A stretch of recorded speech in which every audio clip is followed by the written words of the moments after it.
BIAMA BITHATU BIRIA RUUNGU rwa MWAMBURI jwa Kenya KWANZA KIRIO KIAMA KIA Moses KURIA kia chama cha kazi na ndene bingite nduka na kuthamira kambini ya UDA itagaria riri iri kwirigirwa Kuongera Kathari kinyankuruki kiri kiama kia Ruto onde akwithirwa agukabanira na rutere ruregani ruria ruguchumiria anene kuorota thirikari yawe.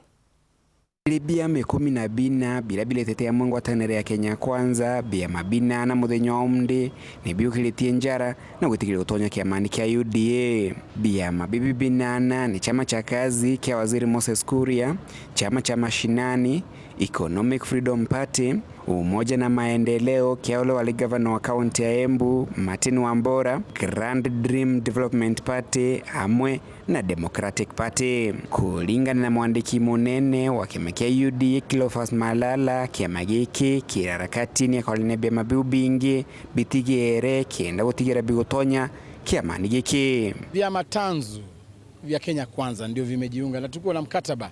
Unajua tulikuwa na vyama 14. Leo hii tumepata vyama 8 ambao wamekubali na bado tunasemezana na wale wengine wetu tuhakishe kwamba wamepata ile umuhimu wa kuwa pamoja, na niko na uhakika baadaye tutafaulu na tutaweka wote chini ya UDA so that tusonge mbele pamoja.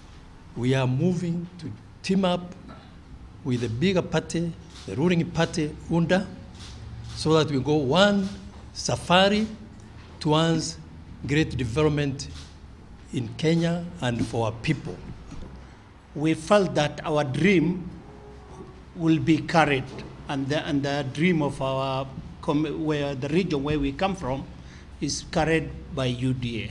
Malala neongelete kuga tena weregero kwijamo kwa BIAMA BIBI ugatigira Rais William Ruto wa kuona shindi bagipindi kingi kia miaka 5 wone akinyamwa kwa ngilijere na milongo ile na mugwanja. Kuendelea kuongea na wale wengine wa Ford Kenya, ANC, tutaongea nao kwa njia ya heshima na hatutawashurutisha. Tumesema kwamba tutafanya kazi na wale ambao wamekubali kuvunjilia vyama zao, na hata wale ambao hawatakubali kuvunjilia vyama zao bado tutafanya nao kazi. So hili ni neno ambalo tunaendelea kuongea nao, na niko na uhakika ni chama ambacho kinaenda kusaidia rais kupata awamu yake ya pili. Kagita gaka kiama giki kia UDA ni kiamo kiletea tongole kathomba kuma BIAMA bia ODM na Jubilee atongele baba bakialia ni belidite kunoka kwao BIAMA bile balale. Na leo sisi kama viongozi wa kutoka maeneo ya Nyanza tunasema ya kuwa tumechoka na kunyanyaswa kisiasa, tumechoka na kuwekwa kwa utumwa na familia moja, tumechoka na kelele na vurugu kila baada ya uchaguzi. Tunataka chama ambayo imeunganisha wa Kenya wote, na tunataka saizi maendeleo, na maendeleo itakuja kutoka kwa chama cha Kenya KWANZA ambayo inaongozwa. For now, we want to welcome everybody on board, and we believe that Kenya is going to move one country because we have one president. Naona kethirwa tongere baba batonyite kiamani kia UDA muthenya omde batina itinobi kubiage siasa.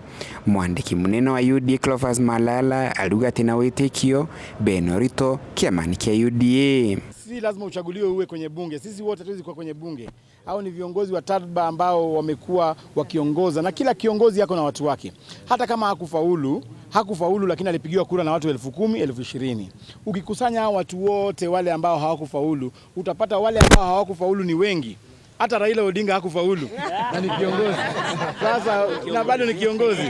Sasa waheshimu hao na Raila Odinga ni sawa, sababu wote hawakufaulu. Tungependa tu kukaribisha Wakenya wote. Tuwaambia kwamba chama ni chama tawala na chama ni chama cha UDA. Wajiunge, tufanye maendeleo pamoja, tuweke Wakenya wote wawe katika chama ambacho kinaenda kuhakikisha kwa miaka 10 zijazo tumepokea maendeleo ambayo haijaionekana Kenya hii tangu tupate uhuru. Kuma mji munene Nairobi, Mbita Anthony, rangi wa Kathenya.